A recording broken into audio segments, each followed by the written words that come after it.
Vai. Começou. Pera aí, rapidão. De quem é esse daqui? Esse Irmão gêmeo. Olha. Opa, desculpa. Fala logo. Pera, calma. Vai. Olha, gente, desculpa a brincadeira. O Adilson não pôde estar presente com a gente, porque ele estava namorando.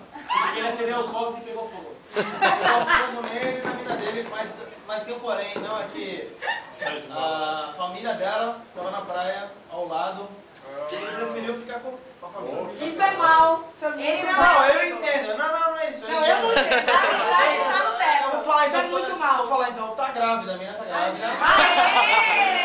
Vai nascer um no destino!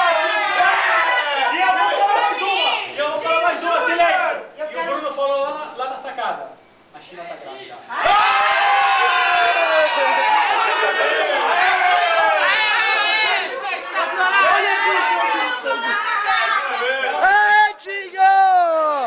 Aê, Adilson! O pai chegou. Tá filmando ainda? Então. E a Flávia tá roubando os guardanapos. Lá 4h20 lifestyle. Outra coisa, rapidinho. Eu vou ter que falar agora, rapidinho. Filma o menino aqui. Olha, todo mundo tava preocupado. Na praia, pensando assim, quem vai pegar quem? Quero saber quem vai pegar primeiro, quem vai beijar primeiro. E do nada surgiu uma alma viva. O Rafa. Rafael Sakurada! Aê! Primeiro vai ser gol. Levanta os braços.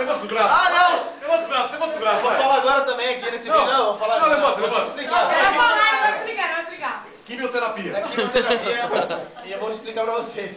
Faz, só boa. Comigo é diferente. Eu tive um problema muito sério. Não, filma aqui. Adilson. Eu te amo! Adilson, eu te amo!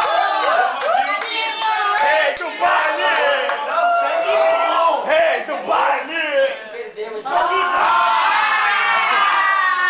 Perdeu? Nem tirou! Porra, Adilson. Aí, Adilson! De você. Ó, quimioterapia. Saiu um vídeo, vai pro... Mostra aqui, meu. Olha, as fotinhas embaixo do braço. Mostra aqui, ó. Aqui, ó. Quimioterapia.